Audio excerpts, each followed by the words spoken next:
Hello नमस्कार दोस्तों, आप सभी का अपने प्यारे से परिवार से एडा क्लासेस में एक बार फिर बहुत बहुत स्वागत है। आज हम लेके आए जो 17 अप्रैल को जो काफ़ी लंबे समय से इंतजार था पेपर का।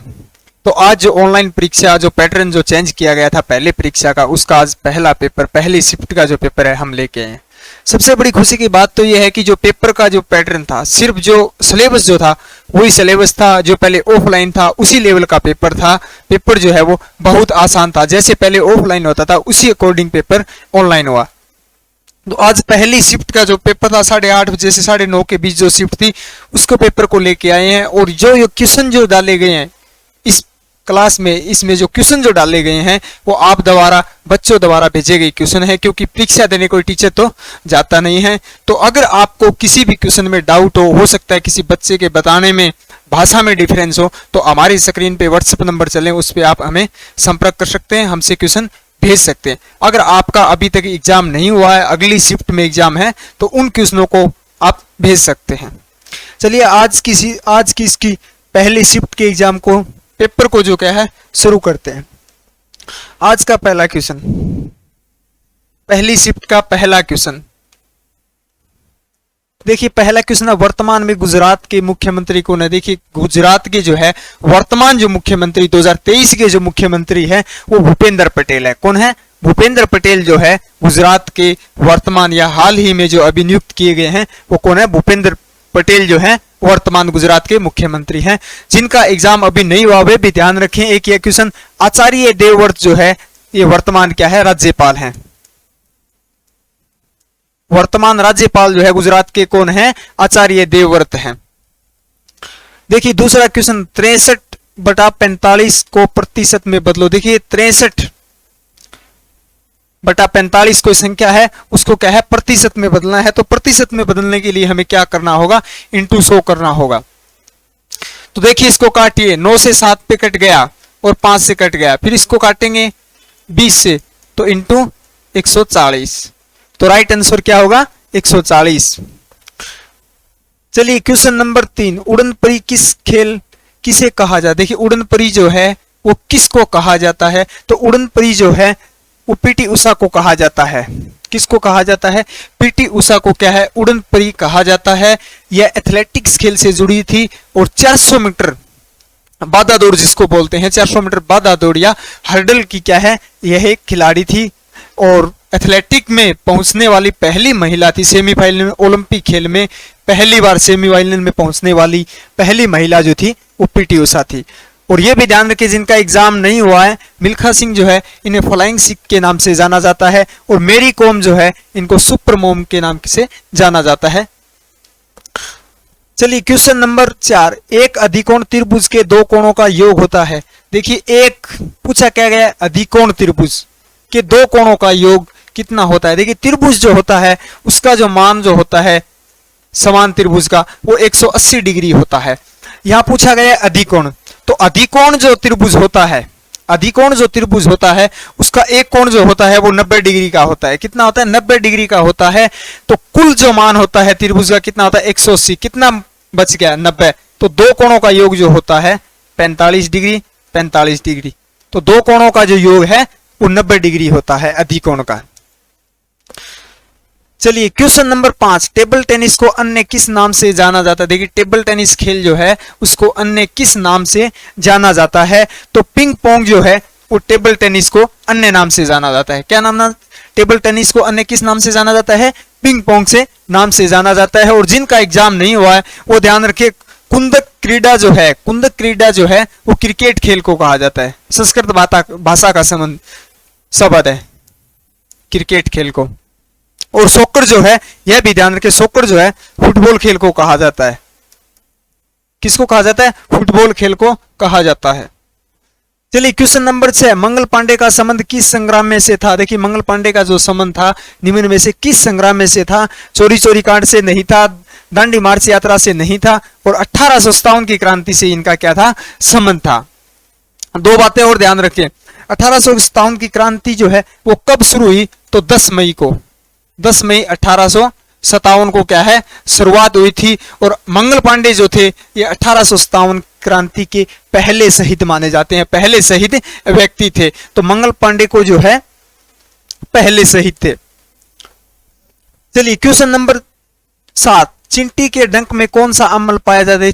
चींटी जो होती है उसके डंक में जो है वो कौन सा अम्ल पाया जाता है? तो चींटी के डंक में जो है मेथेनोइक अम्ल पाया जाता है। मेथेनोइक अम्ल क्या पाया जाता है? या क्वेश्चन को ऐसे ही पूछा जाता है कि चींटी में कौन सा अम्ल पाया जाता है, चींटी के डंक में कौन सा अम्ल पाया जाता है? तो मेथेनोइक अम्ल पाया जाता है।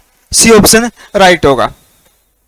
चलिए क्वेश्चन नंबर 8, भारत के वर्तमान गृह मंत्री कौन है? देखिए भारत के जो वर्तमान गृह मंत्री जो है, एक बच्चे ने भेजा था कि सर राजनाथ सिंह है। देखिए राजनाथ सिंह जो थे वो भारत के जो गृह मंत्री जो थे वो इससे पहले, जैसे वर्तमान में अमित शाह है, तो अमित शाह से पहले का जो कार्यकाल था गृह मंत्री का वो राजनाथ सिंह का था, 2014 का।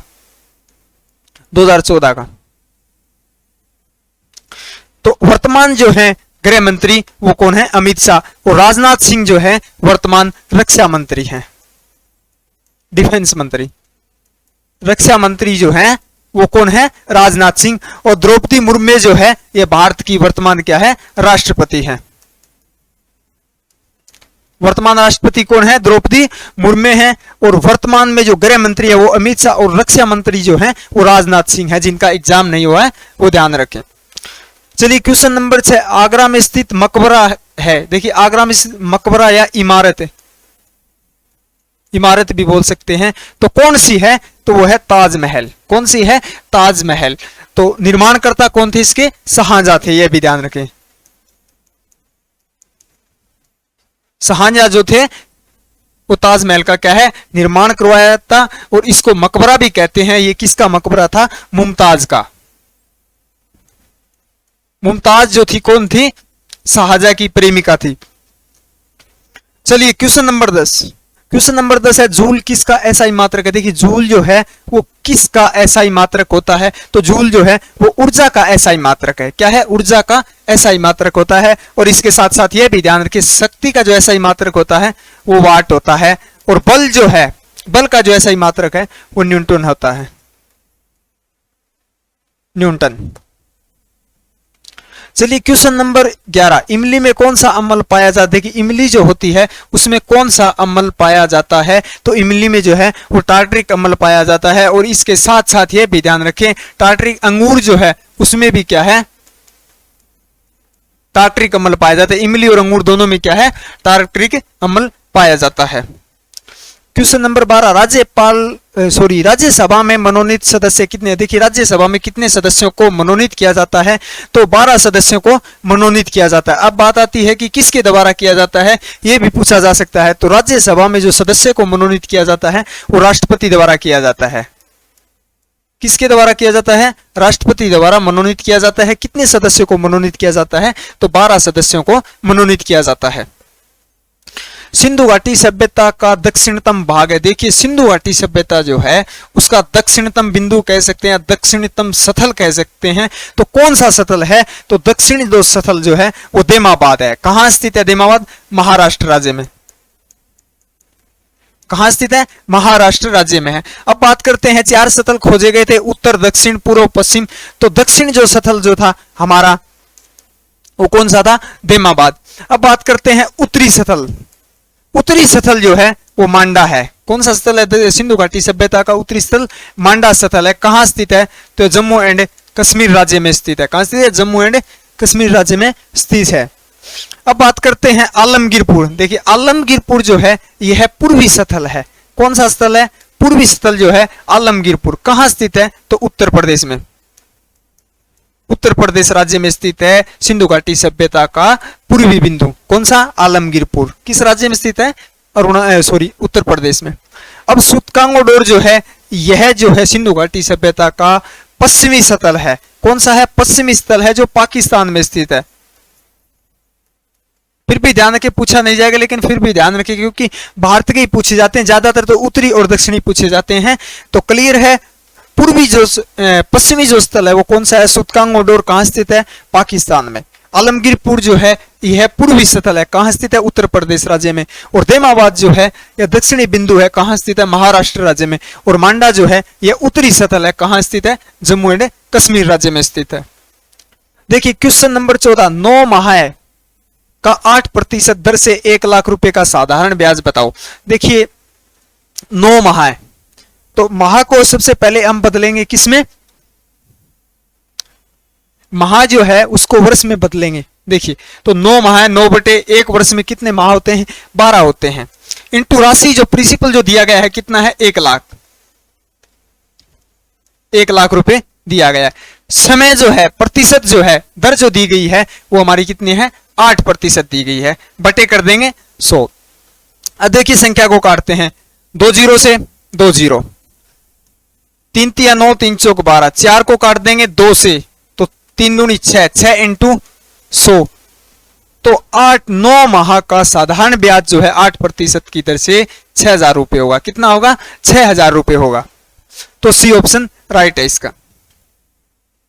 7 रंगों की प्लेट को घुमाया जाता है तो कौन सा रंग दिखाई देगा। देखिए 7 रंगों को अगर मिक्स किया जाता है तो वो सफेद रंग दिखाई देगा। 7 रंगों को मिक्स करने के बाद कौन सा रंग दिखाई देगा, सफेद रंग जो है दिखाई देगा। क्वेश्चन नंबर 16, रोबोट को नागरिकता किस देश द्वारा प्रदान की। देखिए रोबोट को जो नागरिकता जो है वो किस देश द्वारा की गई, या प्रथम ऐसा कौन सा देश है जो रोबोट को क्या है, नागरिकता दी गई है, तो वो है सऊदी अरब। सऊदी अरब द्वारा क्या है, रोबोट को क्या है, नागरिकता दी गई है, नागरिकता प्राप्त है। पूछा जा सकता है कि किस देश में जो है रोबोट को नागरिकता का अधिकार है, नागरिकता जो है प्रदान की गई है। चलिए क्वेश्चन नंबर 17, काजीरंगा राष्ट्रीय अभ्यारण्य कहाँ स्थित है। काजीरंगा राष्ट्रीय अभ्यारण्य जो है वो असम राज्य में स्थित है। कहाँ स्थित है, असम राज्य में स्थित है। और ये भी काफी बार पूछा गया है कि काजीरंगा राष्ट्रीय अभ्यारण्य जो है वो किस लिए प्रसिद्ध है। प्रत्येक अभ्यारण्य जो है वो किसी ना किसी पक्षी या किसी ना किसी पेड़ पौधे के लिए क्या है, प्रसिद्ध है। तो ये एक सींग के गैंडे के लिए प्रसिद्ध है, एक सींग का गेंडा किसके लिए जाना जाता है, यह भी पूछा जा सकता है कि एक सींग के गैंडे के लिए कौन सा अभ्यारण्य प्रसिद्ध है। तो काजीरंगा राष्ट्रीय उद्यान जो है वो प्रसिद्ध है। और कहां स्थित है, तो ये असम राज्य में स्थित है। चलिए क्वेश्चन नंबर 18, धोलावीरा स्थल कहाँ स्थित है। देखिए सिंधु घाटी सभ्यता का ही स्थल है धोलावीरा, जो कहाँ स्थित है, तो ये जो है गुजरात में स्थित है। कहाँ स्थित है, गुजरात में स्थित है। राज्य तो है वो गुजरात। और कहाँ स्थित है, जिला पूछा जाए तो कच्छ जिले में स्थित है। कहाँ स्थित है, गुजरात के कच्छ जिले में स्थित है धोलावीरा। सिंधु घाटी सभ्यता का क्या है, स्थल है। क्वेश्चन नंबर 19, नीरज चोपड़ा का संबंध किस खेल से है। देखिए नीरज चोपड़ा का जो संबंध है वो किस खेल से है, सिर्फ क्या है इतना ही क्वेश्चन प्राप्त हुआ था। ऑप्शन जो है वो हमारी तरफ से, हमारी टीम की तरफ से दिए गए। देखिए हो सकता है हॉकी, क्रिकेट, एथलेटिक दिया हो, या जो संबंध जो है इनका वो भाला फेंक से है, भाला फेंक से है। अगर एथलेटिक दिया हुआ तो भाला फेंक जो है वो एथलेटिक्स में आते हैं। तो ऑप्शन अगर इस प्रकार से थे तो एथलेटिक्स ऑप्शन राइट होगा। अगर दिया हो भाला फेंक तो राइट आंसर क्या होगा, भाला फेंक था। चलिए क्वेश्चन नंबर 20, यमुना किसकी सहायक नदी है। देखिए यमुना जो है किस नदी की सहायक नदी है, तो यमुना जो है वो गंगा की सहायक नदी है। किसकी नदी है, गंगा की सहायक नदी है। और मुख्य बात यह ध्यान रखिए, जिनका एग्जाम बचा हुआ है, यमुना जो है वो गंगा की सबसे बड़ी सहायक नदी है। सबसे